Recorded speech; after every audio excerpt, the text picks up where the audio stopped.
our meeting. So I'm gonna call to order.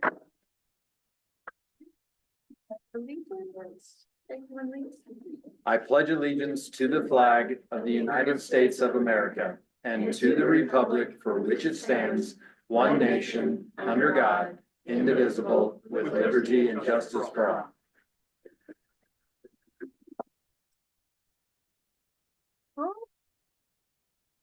Dr. Harris. Elizabeth here. Meg Quinn.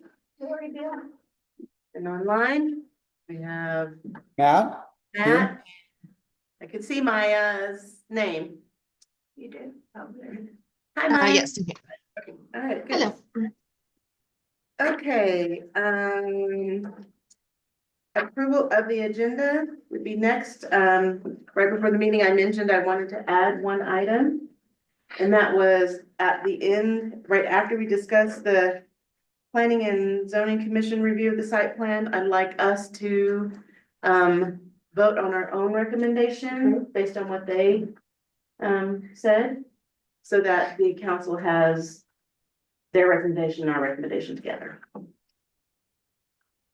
Okay, so additional item at the end, vote on committee recommendation on site plan to council. Yes. Okay, so does anybody make a motion? I'll make a motion to add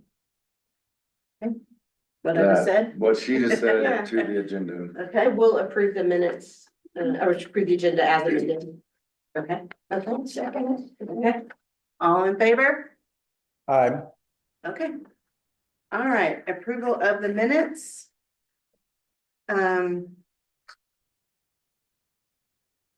Anybody want to make a motion to approve? For the last meeting, Yes. I'll make a motion to approve the minutes. I second that. Okay, all in favor? Aye. Aye. Okay. All right, so I'll sign this real quick and then we can get started. Am I supposed to sign it? Yep, you sign it and I sign it. Okay, then we'll go ahead and start with the update from sustainability. Good evening, committee members. Real pleasure to join you again here virtually. This evening, as sort of engaged, I put together sort of a small presentation just to kind of go through and confirm with the village some of the different aesthetic options and unit options that we have regarding the village or the site plan for the development. In particular with the selected footprints that we have. And I just kind of had a couple questions just to confirm, but if you don't mind, if it pleases the committee, I'll go ahead and start with a quick presentation. Yes, thank you.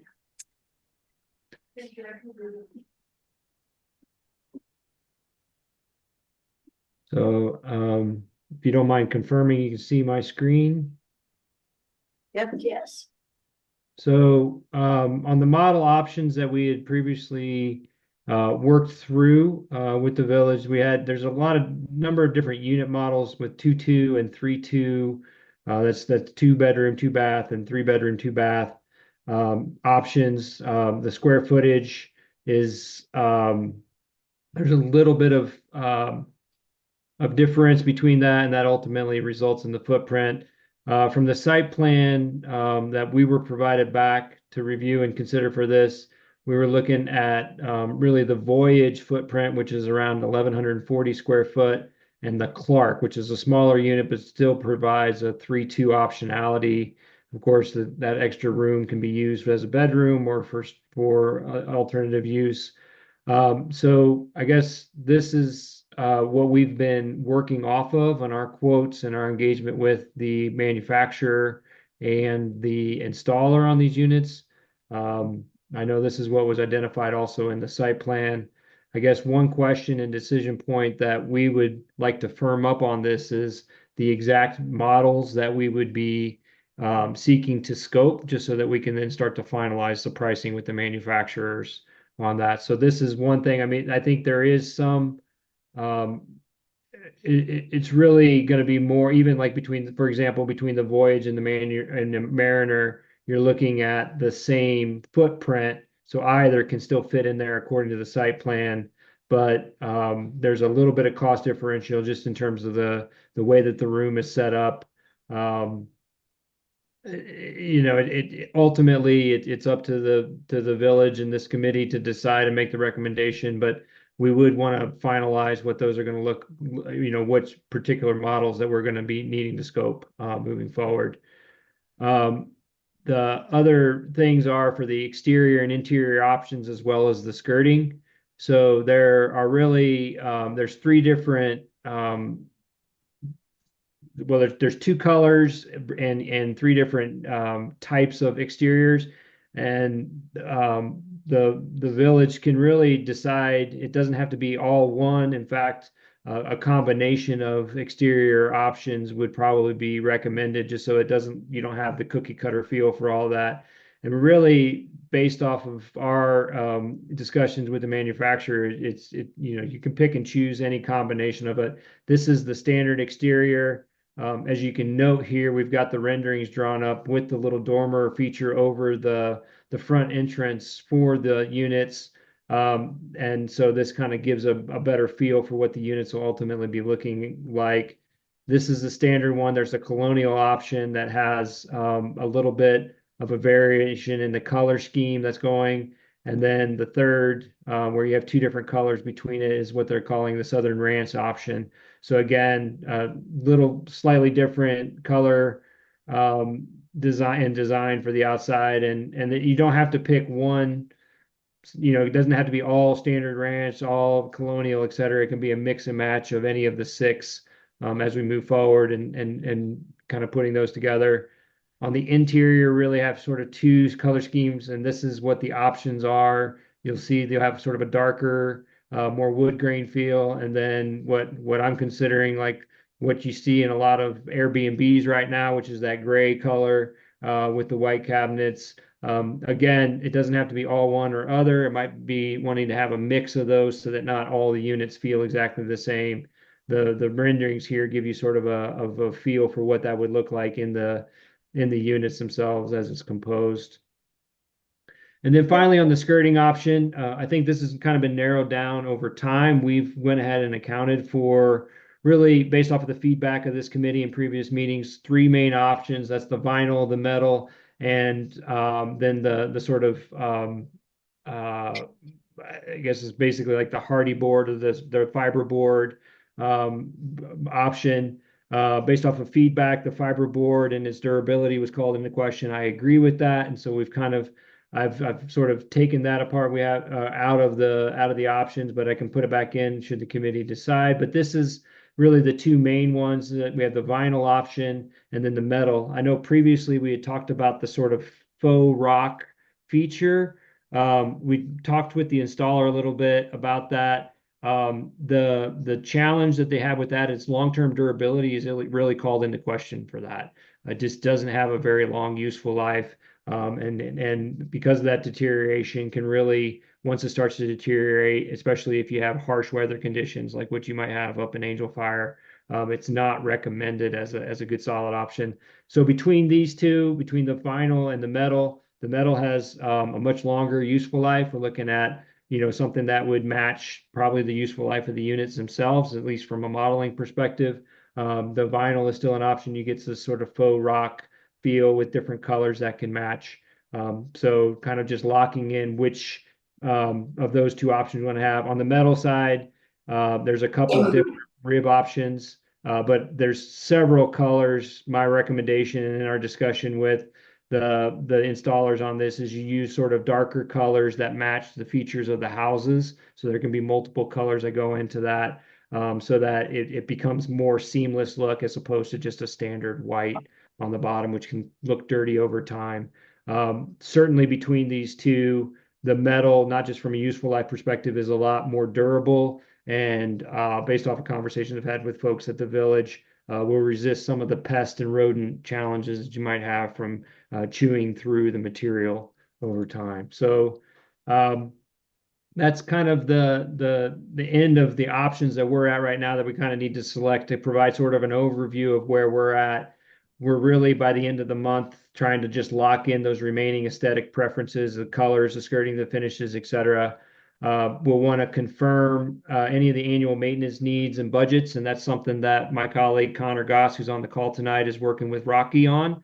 So that's in progress, and we should have that finalized here soon, as well as the insurance details. That's also something that we're working with Rocky on. He's been really a great help on this. So as we do that, we'll develop an updated schedule as it relates to the feedback on the site work and the planning, as well as any engineering feedback, and then start to build in some of the contingencies that we might want to consider as it pertains to the site work and delivery schedule for the units.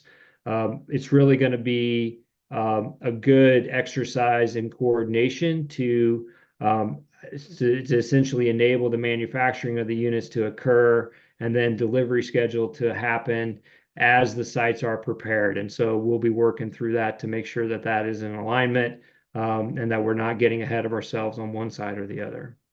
So can you go back to the very first page with the color schemes on it? The exterior color scheme, sorry. yes. Because I wanted to ask about the dormer. You know, we talked about putting like a deck. Your porch. Yeah, like a porch and deck. And I was thinking it would be covered. Maybe I'm not aligned with everybody, but would that work with that dormer as well? So yeah, It extends out. that dormer is what he's talking about. Sorry, Ryan, I'm putting it Right. straight. That is what they're calling the dormer, Ryan. Yeah, right there, that angle. It does not stick out particularly far from Right. the factory. So we would want to stick out. So, but I'm just saying, can we then add like our own, like if we decide to add a porch with a covered porch, could we do the extension there? Not the manufacturer itself, but maybe On site, a site yeah, built porch a site built essentially. porch.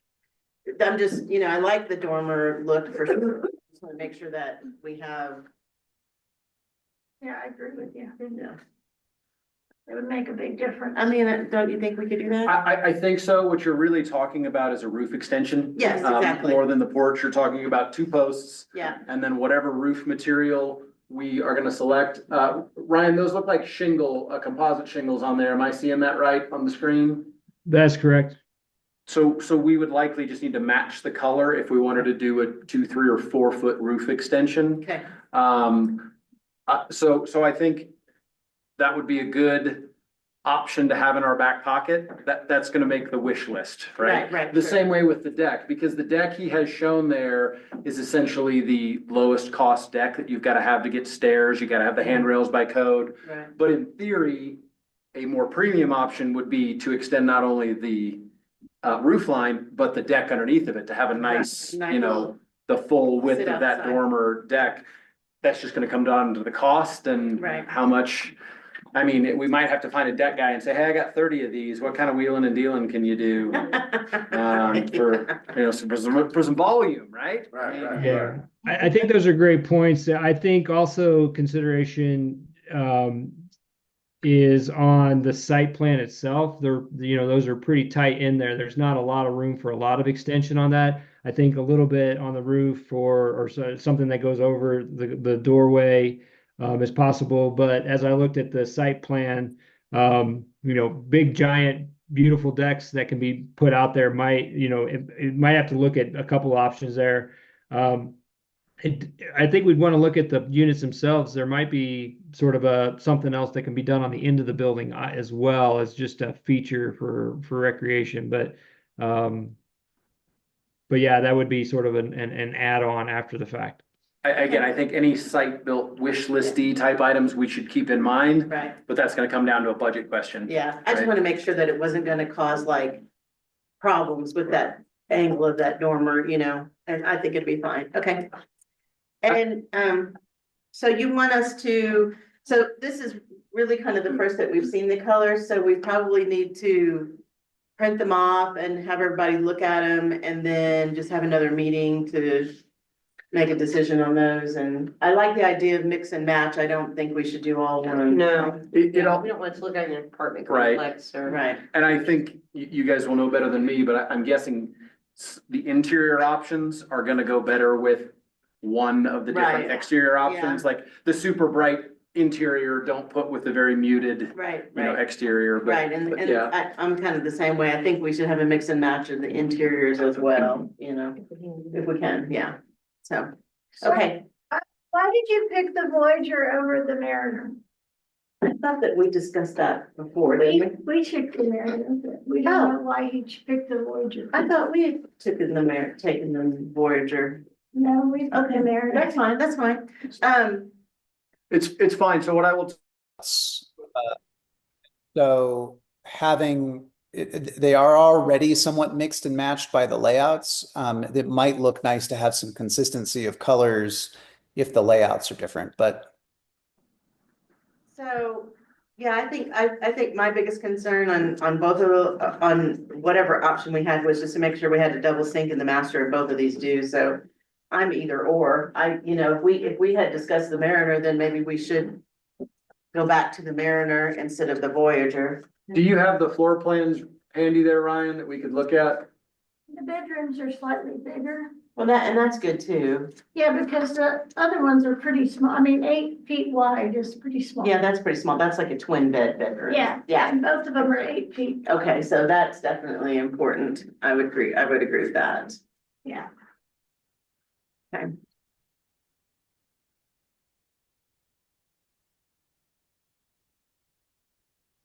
Yeah, if we, While he's pulling that up, the other reason, and the only reason why the Clark is the one that's on the right, site plan is it's the smaller footprint, okay? And we wanted to give the engineer two different footprints.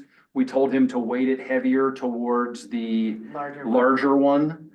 And essentially that smaller Clark footprint, the Clark is a 3-bedroom, 2-bath. It's got 2 small bedrooms. I forget the other name of the there's a 2-bedroom that's the exact same footprint as the Clark. Yeah, I think it's Lewis, yeah. The thought was a 3-bedroom, even if it's small bedrooms, would be a little more versatile versus the 2-bedroom. I agree. And I won't step on Rocky's part of that, but there's some income, when we get to the income, there will be some reasons why. Mhm. So unless there's huge disagreement, I think sticking with the Clark, the Yeah. small 3-bedroom footprint, that's gonna have that slightly reduced rate is the right answer. But between the Voyager and the Mariner was the other one, Mhm. it's kind of a coin flip. Everyone I've asked about it, there's not real, it's not 60-40, it's right down the middle, 50-50, and it kind of just is personal preference there. But I do think the Size of the bedrooms make. size of the bedrooms and the size of the living room. Matt, we had lost you guys for a minute, but you were just saying about, you know, that we'd like to see some consistency in the colors chosen. I mean, I agree with that. I think we want to have like consistent colors, but maybe a variety in how they're applied. Would you?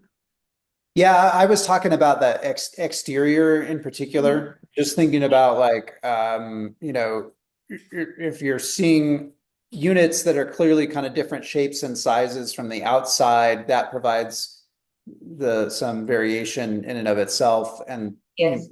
and you might want consistency of color in that case, but I don't know. And then maybe like we match them up so that like the ones that had the 2-tone, Yeah, the ranch versus the, like if you Yeah, mix some of those in. because then you kind of have, maybe they don't all look exactly the same, but they have some color combinations that go together Yeah. for the whole, you know, property. That might be a Yeah. good way to tie that together, to make it look somewhat consistent, But but not not identical. exactly. Yeah. consistent. Yeah, I if we like it. choose a range of colors that coordinate, Yeah, you know, several different things, but they're in the same family and yeah. working together. I Brian, think- if you don't have the footprints, that's fine. Could we see those options again? Cause I think I see exactly where you're headed on, Smaller units and the other stuff. Sorry, what? We could do the ranch in the larger units Mhm. and the, other style. The standard, yeah. In the smaller units. Yeah. Which might make the smaller unit look a little bit bigger because it's all. Cause it's kind of, yeah, okay. so yeah, the exterior options, if you wouldn't mind. For the colors or for the? Yeah, so if we did standard option 2 and then go to the other exteriors Like that. with colonial option 2. Right, And then go to the next one with ranch option 2. this is kind of the beige column and this is kind of the black and white column. Yeah. Mhm. I like the white column better, but that's okay. I mean, But that, whatever they you have guys more want. options with this, with the beige column that you're talking about. I just like the, yeah. But you basically have three exterior color theories That they in all kind two of go together. different color Yeah, palettes. that's fine. Right. Right, and I'm gonna guess that the interior is meant to match the exterior palette, right? Mhm. Like So, yeah. all so of if you're these sticking run with the options. brown hues, all of these run with the gray hues. Yeah. Yeah, So would the smaller units look larger if they were the traditional all one color? Ryan? I'm sorry, what was the question? Would, if you use this traditional, the standard, exterior, does it make the smaller unit look bigger?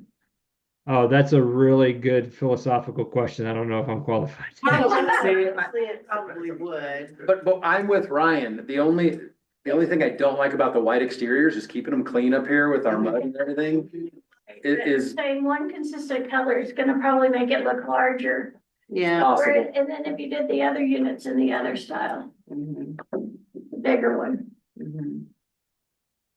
Okay, The other option is to just say we want one of these columns and mhm. But- Variety. give us a variety, right? We're gonna have Mhm. 18 of one, 12 another, mix them up for us. I mean, I Yeah. kind of like that idea.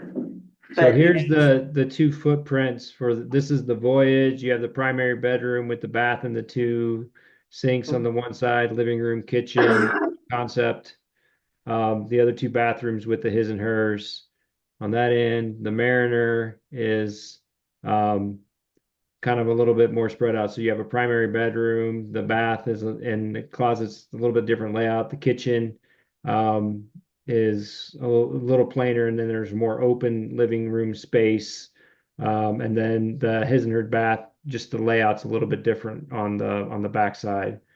Can you click back to the other one real quick, just to, yeah, because I think, I agree with the bedrooms being bigger, or, you know, Voyager has, you know, it's like laundry room. that is true versus having them in the hallway. yeah, I think I like the Voyager better for the same reasons. I mean, that's the only thing I can Right. take it apart is Voyager has a laundry room. Laundry room on the in it. door.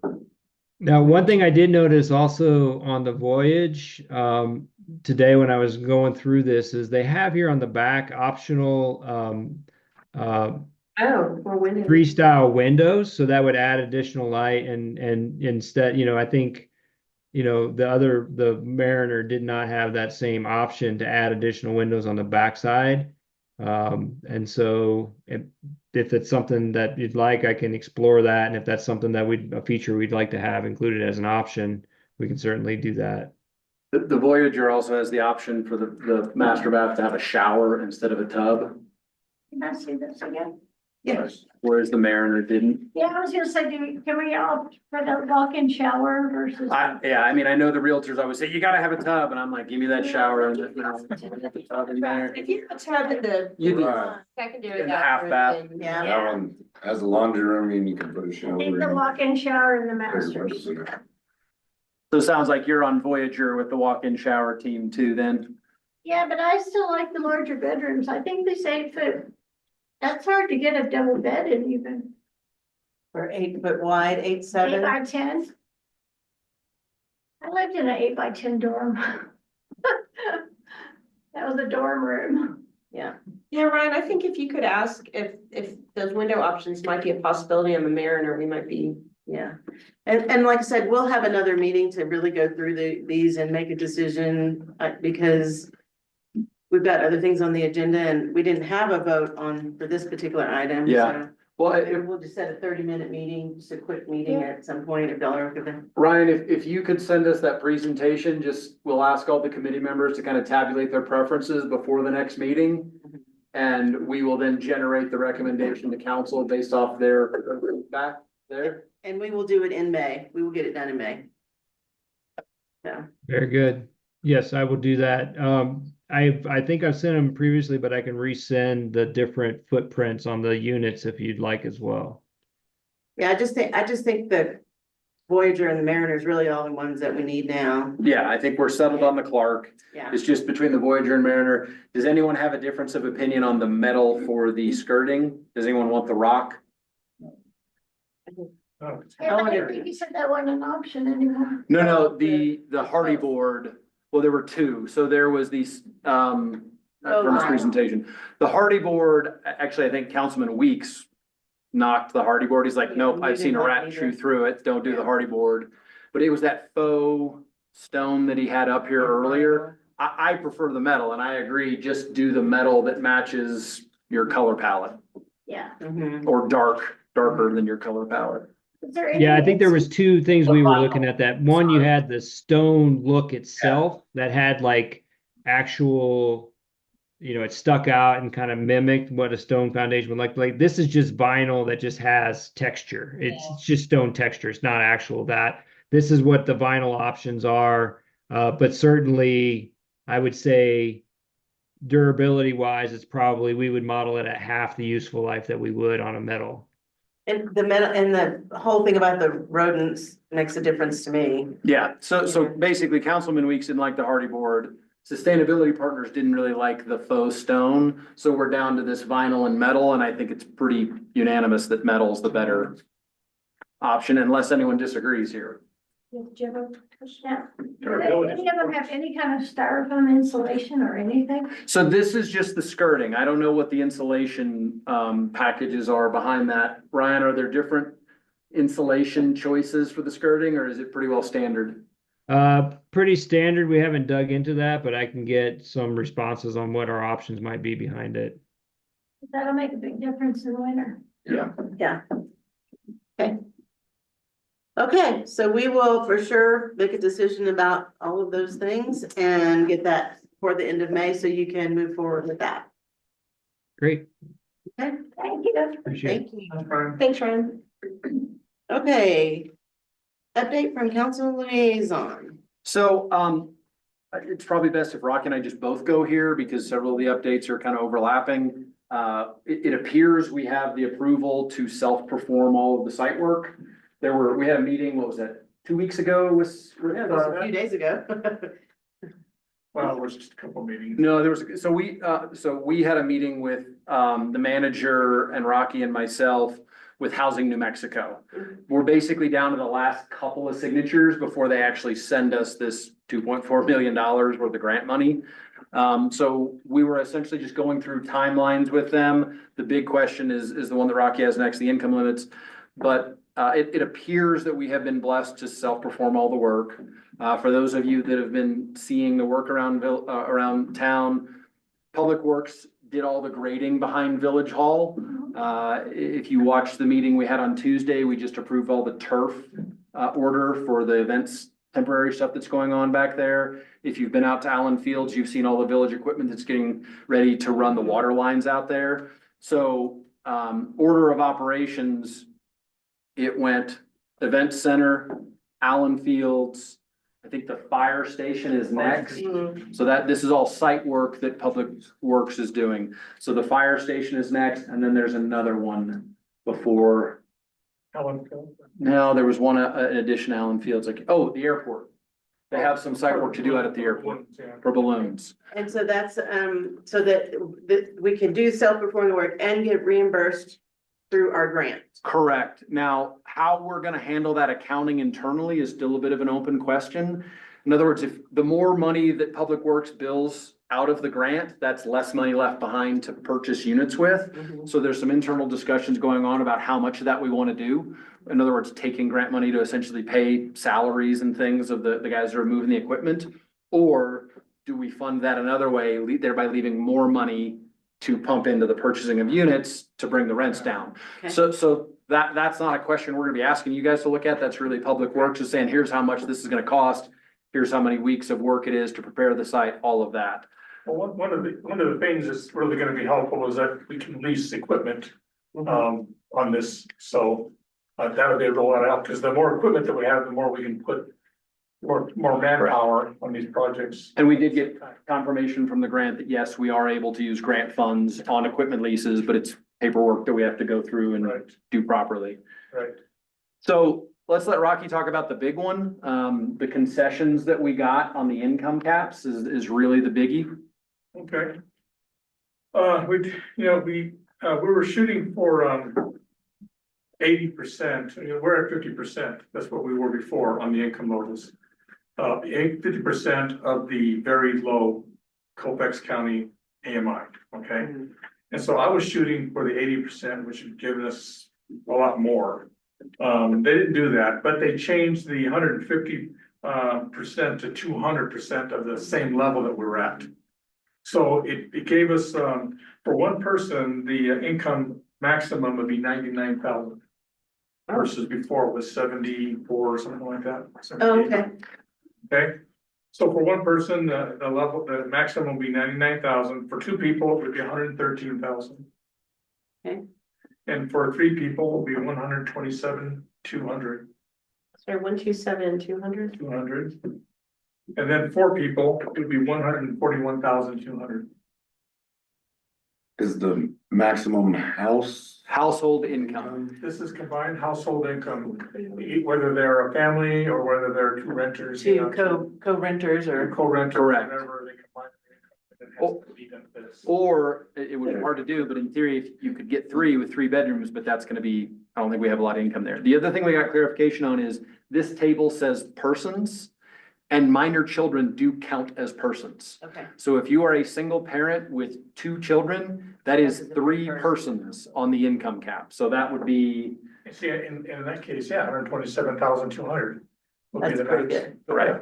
so So I think the biggest challenge that we talked about after our meeting the other day was the two-person household where you have two people sharing Two incomes. two incomes of, potentially village employees might be a challenge, but if you have two people from the grocery store or from the hardware store or someplace like that, restaurant, that's probably not gonna be a problem at all. and like I said, once you add the kids in, it gets a lot easier. If you have 2 single people with no children, I could see us running into some. And that was, I think, Manager Weir's comments too. The 1 and the 4, we don't see any problems with, but there could be some situations where those 2 and 3 persons might be a little tight. But this is phase 1. Right. There is apparently an option Manager Weir was discussing that we in theory could take some of the units on phase 1 out of the income cap restrictions. It would be a fairly convoluted process to do that. So I think the feeling is we're probably better off staying the path we're on and then looking at a phase 2 that would be not income capped. Right. In other words, so this would be income capped and potentially subsidized. Phase 2 would be non-income capped and phase 3 would be ownership style options. Awesome. And so, Well, it looks like Ileana's coming back. okay, there we are. Sorry, Sorry, we guys. lost you guys again. We don't know if it's what's going on. So yes, governance is still gonna be the big topic, but we think we're 90% overall of Housing New Mexico's hurdles. We have an income solution that gives us enough flexibility to be comfortable moving forward. So we would like to finish out May, selecting all of the units, getting ready to proceed with order through Sustainability Partners with Clayton Homes to figure out where we'll be in the queue. We're gonna have to figure out the staging of deliveries as the site work is being done. So that kind of leaves us a June, July, and maybe even a little bit of August to finish the governance, figure out the lottery system that's gonna have to go in place, and figure out how property manager is going to start, even if it doesn't stay the way we started. And then, so I know that also at that meeting, I don't know which person it was, the New Mexico person or the HUD person was talking about, there's some things in there about how long the income caps have to be in place for these units. There was 2 things that we talked about, they were gonna send you, that I thought we needed to incorporate into the governance. One was the income limit, the link to the income limits, and the other one, I can't remember. It basically is how long the property is encumbered. In other Right. words, it will have to stay workforce housing with these income caps on it. And we were waiting on a final number, but it was gonna be like 30 years. Yeah, it was It's like not a 20 short 20 period. to 40 years was Right. what depending on the number of units. Yeah. But there was a second thing too, and I don't remember what it was. Maybe it was the income caps, we need to include those, Yeah, and then we needed to include the So I think in the governance document, that will be, you know, Mhm. because essentially it's 200% of Colfax County AMI is where we're at. That's Right. what those tables are.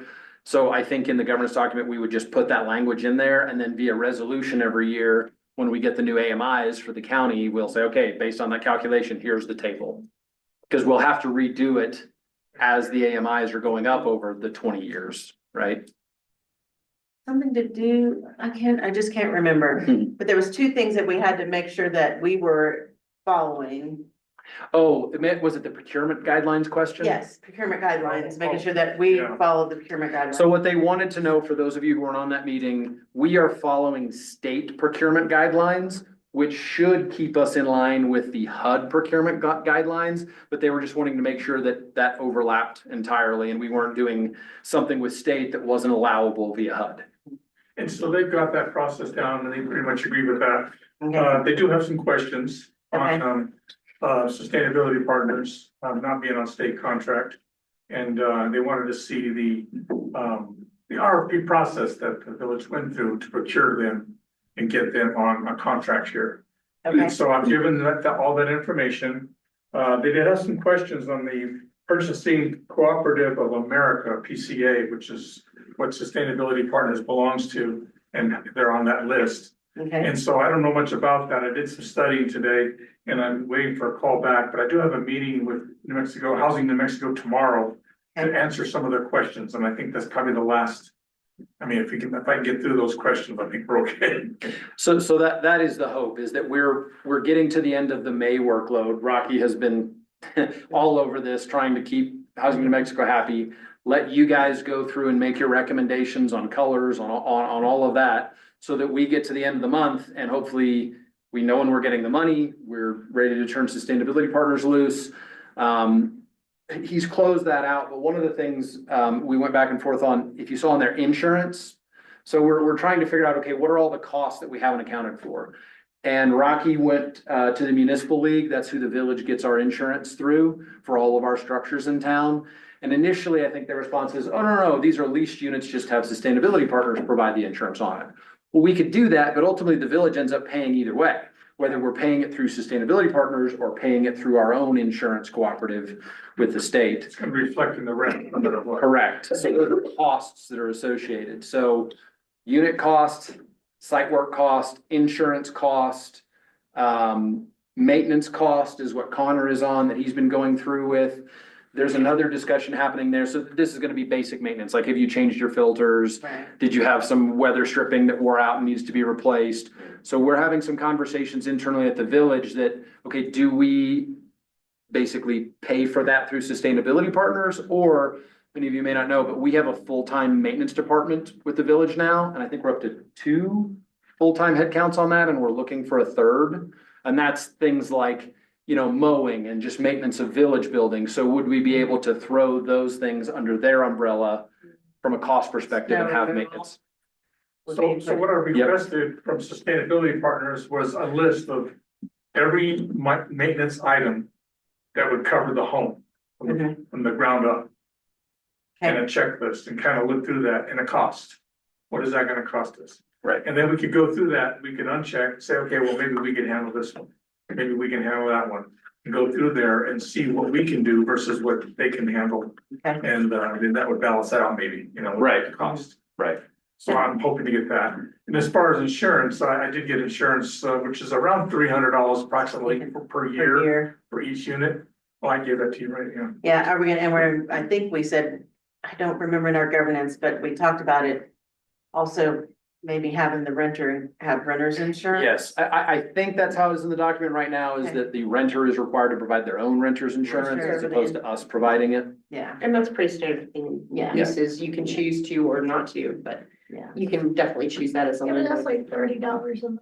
It's not, yeah, it's like $147 a year. And most renters, I think, are accustomed to that Yeah, setup. and they have to do it Yeah. in order, that's a step in the lease approval, yeah. What was interesting though, when I talked to Connor about some of the maintenance on check marks. He was mentioning things like you know, taking a photo underneath the mobile home Mhm. of the envelope. The plastic shielding that's under there, which is like apparently very important, Mhm. and I didn't know that. Mhm. But he said, we ask that like every 6 months, and can the tenant do that, or is that something what we can do, but we need to have it done. Mhm. And then he also mentioned periodic cleanings, interior and exterior, which was interesting. I just didn't, I didn't think that we would be doing that, but to take care of the units and make sure that they have a long life. I guess these are the things that Well, we are making the village a landlord essentially, Yeah. right? So somebody's gotta change out the screens and wash down the exteriors after mud season, and that work needs to be done if we're gonna maintain these units over time, so. Right, and we want it to look good, we don't want Right. it to turn into a big mess. right. Do you have a copy of the procurement guidelines you could send us? Government guidelines for the state. Procurement, Our village procurement guidelines? yeah, what they were talking about in the meeting that you said we needed to know about? So the state, or I'm sorry, Housing New Mexico was just asking what guidelines we followed in the procurement process to make sure that they met with the grant requirements. Okay, So we follow state procurement guidelines, and to give you the history here, when we onboarded with sustainability partners, it was actually not for this project, it was for the water meter project. So that's where the procurement guidelines were started. And then eventually we have now expanded their scope via an addendum. We basically grew their contract okay, yeah, to include the workforce housing project. okay. Okay, so we got about 15 minutes left. Maybe we should discuss the recommendations from the planning and zoning committee, and then we can. Sure. So, was that the last of your updates? Do we need anything else from the sustainability guys? Or should we let them go. I think so, just the exterior color options and the floor plans. I think that was it. Yeah, Ryan, if you'll get us the color option data from your presentation, so we can be ready with a vote at the next meeting based off what you've presented there. Yeah, sounds great. It should be in Ileana and Rocky's inbox now, so they can And I've share already it. forwarded it to the committee. Oh, Perfect. thank you. You guys are so efficient. Love it. Okay, all right, so now I don't know if Rocky or Jake, if you want to go over the, And we have Santos is here as Oh, well. okay, that's fine. So if we want to let him kind of present what happened at P and Z. sounds good, thank you. Yeah, good evening. So P&Z looked at a number of items that were being considered. They recommended approval of the variance for the propane tanks to be placed in the required side yard setback. Their recommendation was that the tanks could be there, but they had to be buried. There was a lot of discussion on if they were placed in the setback, what is the spacing requirement between that tank and structures on the other side of the property line. It turned out it's 10 feet, and this is a 10-foot setback. All the other adjacent property owners have either 20 or 10-yard setbacks as well. So they can't put structures closer to the tank than we could put structures closer to the tank. They also recommended approval for the site plan since it's in the overlay. The site plan that was approved was more of a bubble plan, because I know you guys have conversations even today where you talked about what if we added a porch? What if we added more dormers? And so rather than being specific that we have 30 rectangles on a site plan, and they're kind of grouped naturally on the site plan. There's one section on the northwest portion of the property that's got space for 10 units. There's another space right as you come into the property that's got 7 units shown. At the bottom of the cul-de-sac, it's spaced out for 6 units. So we basically bubbled out those zones and said you could put 7 here, 6 here, 10 here, 7 here to get to 30. So we didn't get caught up into, well, this one, we're going to put a porch on it. Well, we didn't approve a porch. It's just whatever fits in that envelope in those zones can be submitted for permit. They recommended approval since all these units would be for rent. That's a conditional use permit. But there were 2 other items that they added as conditions on their recommendation. Is number 1, that they wanted the landscaping in at the time of the last unit being placed. There was a conversation that I think you show enough open space and green space that exceeds code. They just wanted assurances that would be done. And then their last condition was to require all units to be on a permanent foundation. This is being scheduled for council consideration on the 27th of May. I explained to Rocky, I really don't want the zoning portion to hold up any of this process, but that this is the recommendation that's moving forward, and council has the discretion to approve part or whole or reject it and tell them to do it over again. But the ones that were of vital importance was the setback variance for the tanks to allow these units to be for rent, and that we actually had a site plan because it's in the overlay to be approved. If you have any questions about that, happy to help.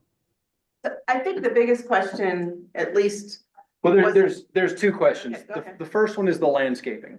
We fully intend to landscape this, but keep in mind, we're gonna finish setting these units potentially in September or October. right, I'm not a landscape guy. I seeded my own yard a few years ago, and my understanding of how landscape can be done up here is you go ahead and disturb the soil, put the seeds down and let them germinate through a winter. And then in the spring, you're gonna have grass pop up. So I'm not sure what specifically they're looking for landscaping. We do intend to finish out the landscaping, but also keep in mind, if you remember the green space that's on there, several of those are marked as future playground sites.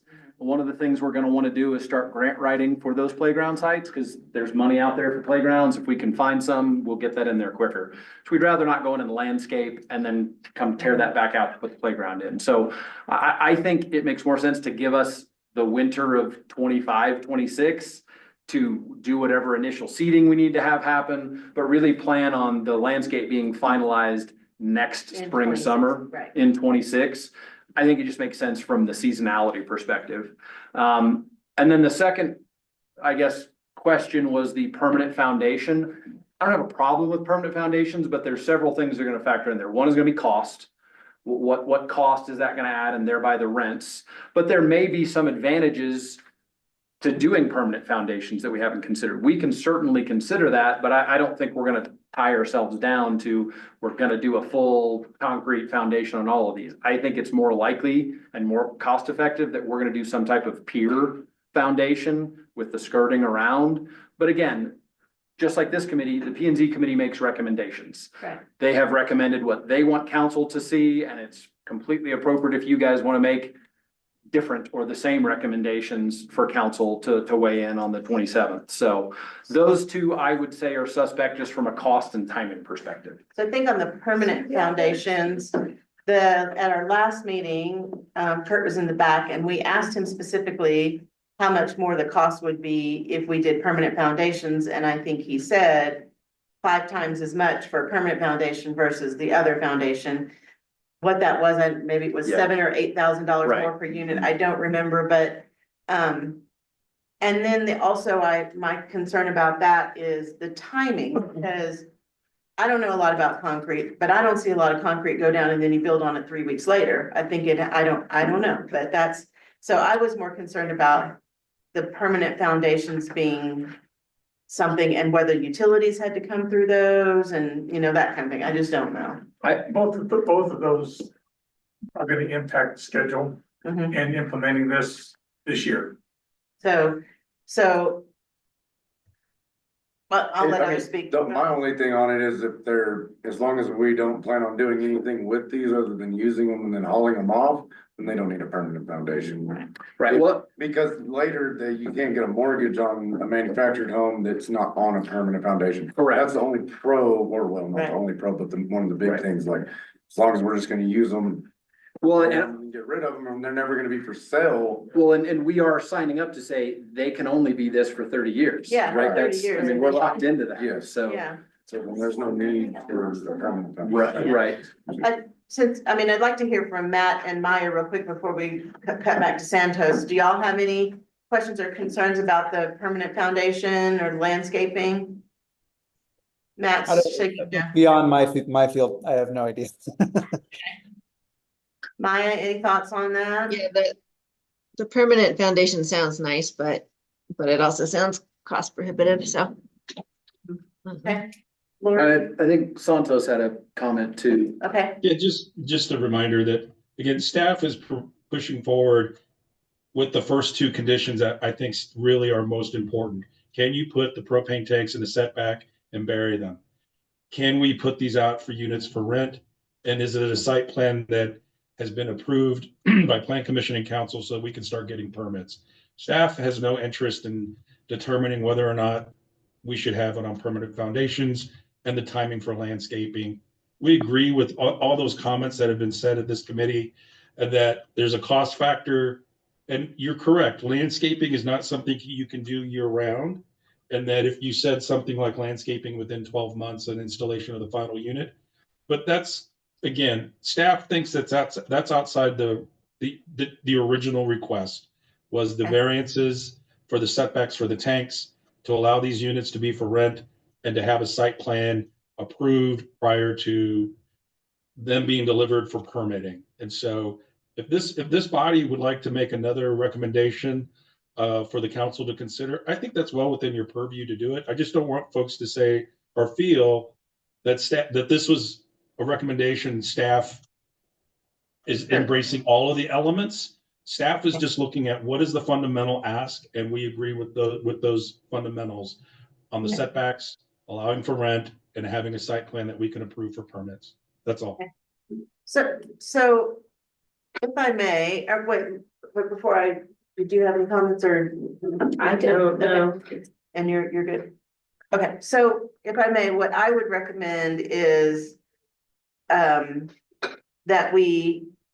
our recommendation is that we do plan on doing the landscaping, but that would be more of a 2026 because we don't want to hold up the progress, and that we would not do permanent foundations. We would do whatever the original. Whatever foundation is necessary to make Right. it safe to occupy. Right, that's what I would do. I would not say permanent foundations, but I would say exactly what you said. Yeah. Whatever makes them safe to occupy and helps us manage our timeline.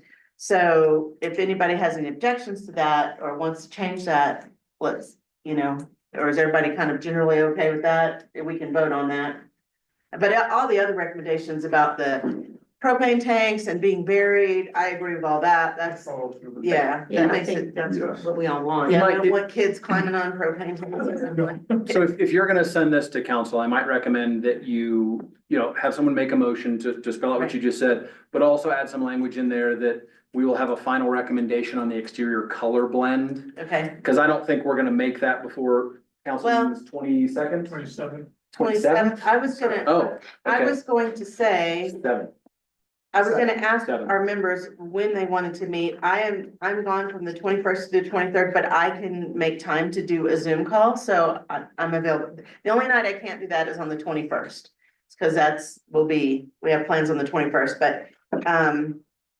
but I could do the 20th, I could do the 23rd, it's just depending on what people are. What if you guys then, rather than making the motion today, if you had the meeting, say, on the 20th before you're gone, and get everyone to come back with their, write out what your choices are from options, and then we'll total those up and see which color options went out. We can then take and vote on sending that recommendation forward to council with the notes about landscaping and foundations wrapped up into that aesthetic choices as well, if that's okay with you. That's okay with me. Does anybody have any conflicts with the 20th? No. Tuesday, May 20th. That will be a short meeting, Short meeting, probably the 30 only minutes. item, but that'll give you all time to go through what you've been emailed this evening. There's space. Only if you're willing to accommodate it, Rocky. I will be out next week, so I can't be here. Okay. I'll commit to that. Okay, just to do the Thank Zoom you. meeting, thank you. Look at my schedule, please. 5:30 PM. Okay. Do you want to do five? I mean, this is gonna be a one item agenda, so do you want 5:30 again? Is that the best I time think for that works everyone? for people who work, yeah. Yes, Fred? Yes, Madam Chairman, I would like to make a recommendation that the motions that you're gonna be making be listed on the agenda. Okay. So that the public will know topics in which y'all will be making motions for. Perfect. Okay, so at the beginning of our meeting, we added something to vote here, but we will table that since we're now gonna do it all in one fell swoop. Is that good? Okay, so So- that will just be on that and we'll include that on the agenda. If you don't have, I think, Ileana just emailed it around, but if for some reason you don't have the presentation that went out this evening, let us know so we can get it to you, so we can have your opinions next week. And then Rocky, you did send to all of us the recommendations from planning and zoning. It had the list of 5 things. So I think everybody should have that from Rocky as well. Yeah. So we know what we're gonna vote on color schemes and exterior and interior color schemes and, the skirting and Are these gonna be Floor separate plans. the votes? floor plan. These don't need to be separate votes, yeah. So, Move, I think you could just, so like, for instance, the Voyager and the, what was the other one? Mariner. Mariner, which your choice is, which one you rank number one. right, So rank order your choices of colors, rank order your choices of floor plan, rank order your choices of, skirting. And then I would go ahead and put the wish list on there. Let's call it that landscaping be done within 12 months. Put your deck wish list on there, the extended roof cover, that if there's budget available, because I think I could make a pretty compelling argument. We can save $5,000 and do a basic foundation and turn that $5,000 into a roof extension. That's probably money better spent, but Yeah. I was gonna say, Yeah, I would do the pier and beam with the. 100%. Yeah. And then the. so we have a resolution with wish list. Yeah. Separate one, yeah, And then plus we'll vote on the. right, then I was gonna copy this one down, yeah. The vote on the, Recommendation. Recommendation to council. on the site Yeah. plan. Okay. And then Okay. the exterior colors, you know, that's pretty much all you have to go with. Cause the Yeah. interior are gonna, Needs to match, like if you pick the beige exterior, you're gonna get the beige interior. Most likely, yeah. So, Okay. And in a covered porch, if the extension was too much, we could consider like a pergola. Something like that, yeah, or just Like, even, Yeah. even. just would give them a seating. Mhm. again, we just gotta find somebody that wants some volume decks and roof Skirting, extensions out there. Plan put on skirting resolution with it. Yep, that's Those good. would shop and carry them over with the tractor. He's All walking right, good. across. And then we'll make sure to have that on our agenda. And we also said we're gonna meet on May 20th at 5:30. I'll get that agenda together and get that to you tonight, Ileana. And that Rocky has, that will work. I Okay. forgot about 5:30. okay, and Rocky's graciously agreed to help us. Thank you, Rocky. So Ileana can enjoy her vacation. Yes. It's a clerk conference. Oh, at a conference, okay, yeah, that's important too. About the gas, tanks. So the gas tanks, Yeah, probably know. so we won't know where they're gonna be for a little while. The engineer is actually not the one who's gonna lay those in. It's actually gonna be the propane provider. We had a meeting with Suburban, I guess he's changed roles anyways, but the actual propane company will be the one who lays out the propane system, not the engineer. So it will be buried, but I can't tell you where yet. They're gonna wanna look at where all of our final home site locations are, because my understanding is the hose on their truck is like 80 feet. So they're gonna situate the tanks to make sure they can reach them all. Sure. Reasonable. They'll just be under 2,000 gallons. Yes. That's limited. And they'll be metered to each house, right? Yes. And when was this due back to comprehensive? I didn't have a date from Councilman Hubbard on that. I don't know when comp plan, anyone here focused on comp plan. I'm not sure. He just asked for an update from this committee and one of my others with those notes. New skill.